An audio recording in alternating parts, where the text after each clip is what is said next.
With the big game on Saturday, we decided to come here to the MSU Bobcat campus and ask students what their thoughts were for the game. But if you've ever seen Jimmy Kimmel, well, we're going to ask him some pretty crazy questions, and we're going to take a page out of his book. So we're going to do a little thing that he calls Live Witness News, where we're going to ask some of the students questions about the game, but we're going to sub in their players' names with all the names of people at our station to see how much student fans really know about their cats. Who's going to win, Bobcats or the Grizzlies? Bobcats, duh. The Cats, of course. Who's going to win? Oh, definitely Cats. What's going to be the score? Oh, 42-0. Angelo Marshall, the kicker from Spain, had 2 huge field goals last week. If the game is on his foot, you have confidence in him? Oh, most definitely. I've been to a few games this season. He usually gets it done, so I think he can take care of it. How much confidence do you have in him making a game-winning field goal? I have great confidence in him. I know he can do it. The Grizz have a defensive end who's just a beast, Dominic Sheldon. He looks like a man amongst boys. He's got a giant beard. He doesn't even look like he's in college. Are you worried about him going up against Cat offense at all? Not at all. He'll be a threat, but we can take him. Is he a guy you look up to? I wouldn't say that, but he's a big-time player, yeah. Dave Cochran making his first start at safety. Are you worried about that at all? Do you have confidence in him? I definitely have confidence. I know he's coming out and it's kind of new. David Winter, the quarterback, having a big season for the Grizzlies. Are you worried about him at all come Saturday?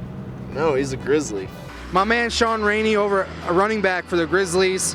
He's a tough one to bring down. I guess, are you worried about him at all on Saturday? A little bit, yeah. I've watched a few of their games, and he's definitely something we have to worry about. All right, so far nobody has corrected us, so we're going to start asking them about some even crazier names. And receiver Michael Quacksworth does a great job of ducking and diving from defenders. How good does he have to be on Saturday? He does a great job of staying out of the way and ducking and defending. Deshaun Ducks, a receiver for the Grizzlies, guy who's smart but can also really fly. Are you scared of him at all come Saturday? Yeah, he's a threat. Guys, your cousin Michael Quacksworth supposed to have a big day. What about his cousin Donald Duck? Do you know anything about him? What? So we've established that Michael Quacksworth is a pretty good player, but what about Bobcat player Bob Feline? And the wide receiver, Bob Feline, he's been amazing all year. Describe him as a player. He's just super agile and quick, and I'm sure he'll have a big game. He's pretty quick and agile out there, isn't he? Absolutely. It's fun to watch. He's fun to watch. You can almost say he kind of plays like the style of an actual Bobcat. Absolutely.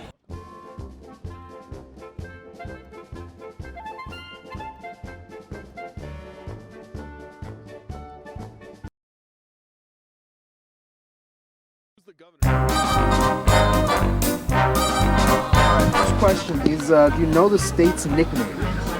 Treasure State? The Great State. Treasure State. The what state? The Snowy State. Montanians? Treasure State. Do you know the governor? No. Great question. Schweitzer? Who's the governor? Nate Harris. I'm the governor. Daines? Senator Daines. Who's the governor of Montana? Steve Bullock. Oh, you're the only one to get that one. What's the capital of Montana? Butte. What about the capital city? Helena. What is the capital of Montana? Helena. Can you name the 4 bordering states? You got Idaho, North Dakota, South Dakota, Wyoming, Idaho. Wyoming. We got North Dakota. Minnesota. Minnesota. I'll dig it. It's not Minnesota, is it North Dakota, South Dakota? Washington and Nevada. Oh, Idaho. There you go. Below us is, I don't know my states. How many years has the Cat-Grizz rivalry been around? 114. Wait, hold on. How long has the state been around?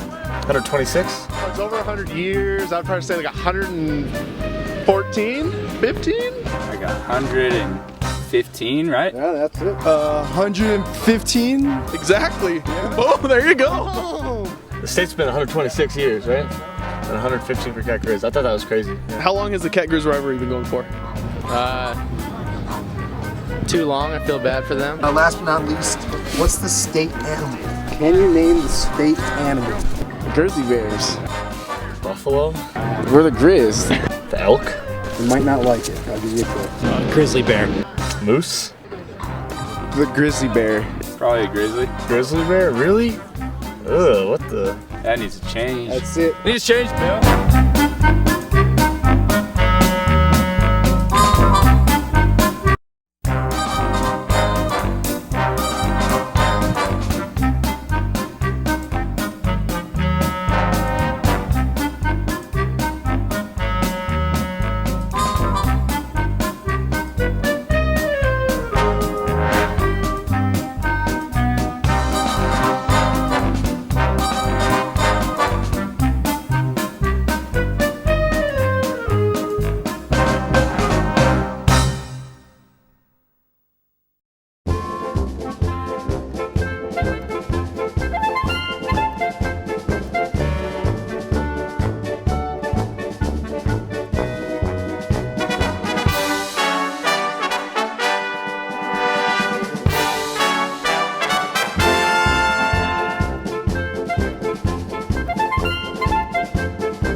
Welcome to Bobcat Stadium. I'm Sean Rainey, joined by Rob Jesselson. Rob, we've been talking about it all week long, and I'm just excited that football is less than 24 hours away. You know what, Sean? Really, the excitement starts when last year's game ended. It's going to be a great one. It's Montana State. I can't wait to see them get after it here at Bobcat Stadium. Yeah, and you and I get along, but the players between these two rival schools, not so much.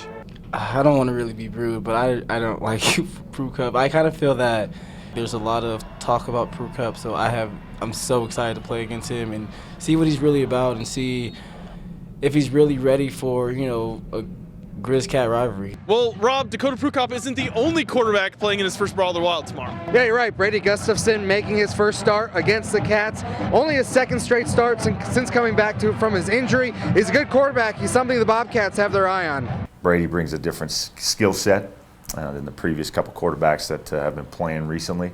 But he's a tremendous football player, very smart, and I think he's got a really good grasp of what Coach Stitt wants to do offensively. So, Sean, for Coach Rob Ash, head coach of the Bobcats, this will be his 9th Brawl of the Wild. But for the Grizzlies, they have Bob Stitt, who's just participating in his first. Yeah, Coach Ash obviously knows what this rivalry is all about. Coach Stitt will get his first taste of a Brawl of the Wild tomorrow. Real exciting. I think it's gonna be similar to me walking into the stadium, the first game against North Dakota State. You know, you really don't know what to expect, and then you get in there, and it's, you know, 10 times more than you ever imagined it being. So, Rob, in a rivalry game, obviously both teams really want to win it, but for the Grizzlies, they do have playoff implications because if they win, they're most likely in, which is not the case for Montana State. Yeah, win or lose tomorrow for the Bobcats, it's going to be the final game of the 2015 season. So, Sean, you know the Bobcats are going to want to play with everything on the line.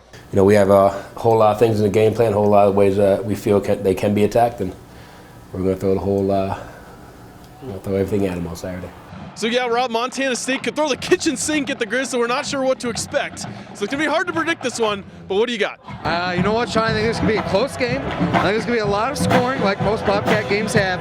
I'm going to say Montana State 42, the Grizz 35. Ooh, bold prediction, bold prediction. I'm going to go with the Grizzlies in this one, 42-27. I think they just get a few more stops on defense. Now what we are going to do is the loser of our predictions is going to have to do something embarrassing on air. We still haven't figured it out quite yet what we're going to do, but it'll be fun. Well, I just hope you're ready to do something bad because we're going to make you look funny, Sean. I can tell you that. From Bobcat Stadium, I'm Sean Rainey. This is Rob Jesselson. Back to you.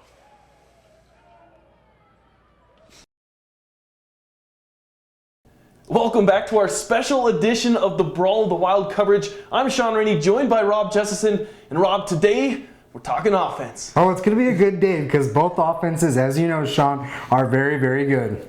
All right, we're going to break it down, and let's first start with, obviously, the most important position on the field, the quarterback. I can tell you where I'm going to put my check mark on this one real quick, Sean. It's all about the Cats. Dakota Prukop, one of the top quarterbacks in the Big Sky Conference. I'll even take that a step further. One of the best quarterbacks in the FCS in the country. The guy can run, he can pass, and he'll run again. He can just hurt you in any way possible. Yeah, Brady Gustafson coming back. He's healthy. You know, they put up 57 points against Eastern last week. And, you know, the Grizz did talk about Dakota Prukop and his scrambling ability and how they wanted to defend that. He definitely has the ability to extend plays and move around. As far as I'm concerned, though, just I mean, that's what he does. I know what we can do on defense. All right, so Rob, yeah. Don't do it. No, don't do it. All right, Sean. Just because of the experience, and it's going to be Brady's first real full start, hopefully, on the road, we'll go with Dakota. Now, wide receivers, and this is something that we have argued with before the season even started. I'm going Grizz here, but you've argued that it's the Cats. What do you think? Yeah, the Cats may not have the most size in their wide receiving core, but they have a ton of speed. You look at guys like Justin Page, who averages nearly 40 yards a catch, by the way. Then you have Jay-Sean Gates, who can hurt you downfield, but then they do have some guys with size. Guys like Mitch Herbert, who is an absolute red zone threat against any defense. All right, I'm going to stop you. It's the Grizz. Jamal Jones, second leading receiver in school history. He could become the first leading receiver. Ellis Henderson, Ben Roberts, the baseball guy coming out and playing football. Dude's a freak. It's not even close. It's a Grizz wide receiver. It's not even close. We'll agree to disagree. I'm going Grizz, and it's not even close in my opinion. Right. You're going. All right, that's wrong. All right, we'll move on. Running backs. What do you think going in the backfield? Once again, I think I'm going to have to go with the Cats on this one. The Bobcats have a lot of guys they can throw back there, starting with Chad Newell, is near the top of the Big Sky Conference in touchdowns. Then they can throw a little bit of Gunnar Brecky at you, a guy who has a lot of speed, a lot of moves as well. But both of those guys say that they like their chances going up against the Grizzly defense. I believe in our guys. I believe in our guys up front, our guys on the outside. Obviously, number 5, great player. And I believe in us as a backfield. Now on the Grizz side of it, they're starting John Wynn, the little guy, little bugger, really jump cut. You're thinking you're going to try to kill him every single time because he's so small, but you can't because he's so quick. And then Jeremy Calhoun, the true freshman, coming in a touchdown machine lately. I don't know. I think it's a toss-up at running back. Okay, we'll call it a toss-up. I think it's a toss-up. So give them both a all right, check. we'll both get a check mark at running back. That one is close. Now, the big boys. Up front, what do you got? The thing about the offensive line from the Bobcats is they're dealing with a lot of injuries. They had 3 starters sit out last week against Idaho State. For the Grizz offensive line, I think they were really young coming into this, and they have really matured. And Coach Stitt said them being able to now run the ball and pass the ball with Brady coming back gives their offensive line an edge. I think this one's pretty close too, and I would say almost since the Grizz are healthy that I might think the Grizz in this one. But I think we're going to have to agree to disagree once again. All right, so obviously Rob and I were not able to agree much on offense, but I think what we can agree on is that if you're a fan of offense, this game will be for you. I'm Sean Rainey for Rob Jesselson. That does it for us. Back to you.